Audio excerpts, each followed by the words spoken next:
तीसरा test match draw नहीं हुआ है बल्कि भारत ने जीत लिया है। तीसरे टेस्ट मैच में भारत की शानदार जीत हुई है और ऑस्ट्रेलिया को भारत ने एक बार फिर से हरा दिया है। और अब भारत के पास आखिरी मौका है, आखिरी मौका यानी कि करो या मरो वाली स्थिति। जी हां, भारत के लिए करो या मरो वाली स्थिति आखिर क्यों आ गई है और भारत के लिए अब आखिरी मौका कैसे बचा हुआ है, और जब मैच ड्रॉ ही हो गया तो फिर भारत ने ये मैच जीता कैसे, सब कुछ आपको इस वीडियो में बताऊंगा। लेकिन उससे पहले आपको बता दें कि भारत और ऑस्ट्रेलिया के बीच चल रहे तीसरे टेस्ट मैच में भारत की जीत जो है वो मानी जा रही है। वो क्यों मानी जा रही है, भले ही टेस्ट मैच ड्रॉ हो गया हो, वो इसलिए क्योंकि इस मैच में जिस पोजीशन में भारत था उसके बाद से ये ड्रॉ भी भारत के लिए जीत माना जा रहा है। क्योंकि जब मैच शुरू हुआ था तो भारत ने पहले टॉस जीतकर गेंदबाजी चुनी थी और पहले दिन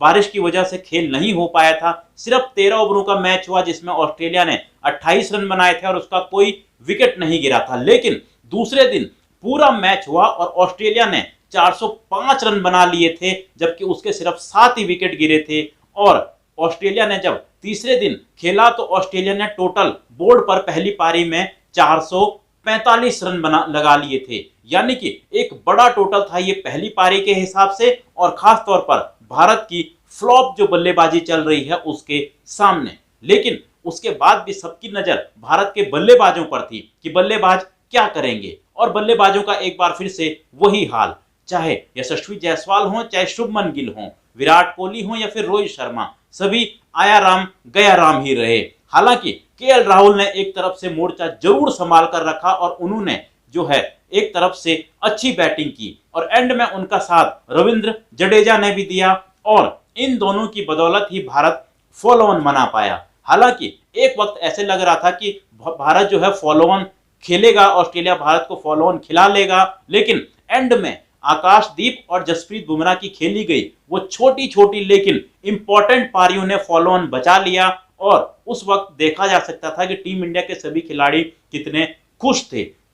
क्योंकि मैच जो है वो चौथे दिन तक पहुंच चुका था। लगातार हमेशा मैच में बीच बीच में बारिश आती थी जिसकी वजह से पूरा खेल ही नहीं हो पाता था, और जब चौथे दिन भारत ने फॉलो ऑन बचा लिया तो फिर लग रहा था कि लगभग अब ये टेस्ट मैच ड्रॉ है। लेकिन पांचवें दिन मैच में एक मोड़ जो है उस वक्त आ गया जब ऑस्ट्रेलिया ने फैसला किया तेज खेलने का, और इसके चक्कर में उसने जल्दी जल्दी विकेट गंवा दिए थे। और जसप्रीत बुमराह जिन्होंने इस मैच में 9 विकेट लिए हैं, पहली पारी में जहां उन्होंने 6 तो दूसरी पारी में भी उन्होंने 3 विकेट लिए हैं, सबसे सफल गेंदबाज वो रहे हैं। और ऐसा लग रहा था कि ये मैच एक तरफ तो ऑस्ट्रेलिया और बारिश के बीच चल रहा था जिसमें बारिश की जीत हुई, और एक तरफ ऑस्ट्रेलिया और जसप्रीत बुमराह के बीच चल रहा था जिसमें बुमराह की जीत हुई, क्योंकि बाकी के जो बॉलर हैं वो तो ऐसे लग रहा था कि है ही नहीं इस मैच में। लेकिन ऑस्ट्रेलिया ने भारत के सामने 275 रनों का टारगेट जो है वो सेट कर दिया था,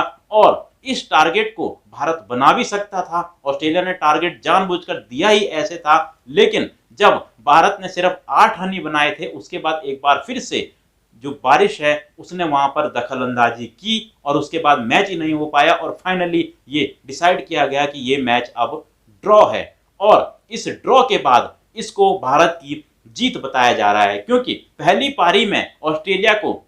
185 रनों की बढ़त मिल चुकी थी, और अगर ये पूरा मैच होता तो फिर इसमें ऑस्ट्रेलिया की ही जीत होती, क्योंकि 185 रन, और अगर ऑस्ट्रेलिया 150-200 रन भी बनाता तो फिर भारत की इस मैच में हार पक्की थी। और शायद इसीलिए सभी लोग इस ड्रॉ को ही भारत की जीत मान रहे हैं। और इस ड्रॉ के बाद अब भारत के पास आखिरी मौका बचा है WTC का फाइनल खेलने का, क्योंकि अब अगर भारत अगले दोनों मैच जीतता है तो फिर वो जो है WTC के फाइनल में पहुंच जाएगा, उसको किसी की जरूरत नहीं पड़ेगी। लेकिन अगर एक मैच ये भारत हारता है या फिर ड्रॉ होता है तो फिर ये मानकर चलिए कि जो WTC का फाइनल है वो भारत के और साउथ अफ्रीका के बीच नहीं, बल्कि साउथ अफ्रीका और ऑस्ट्रेलिया के बीच होगा, क्योंकि ऑस्ट्रेलिया के अभी इसके बाद 2 मैच श्रीलंका से पड़े हैं, जबकि साउथ अफ्रीका के 2 मैचेस पाकिस्तान से पड़े हैं, वो भी साउथ अफ्रीका में ही, यानी कि साउथ अफ्रीका वहां हार जाए ऐसा बहुत ही मुश्किल लगता है, और श्रीलंका ऑस्ट्रेलिया को हरा दे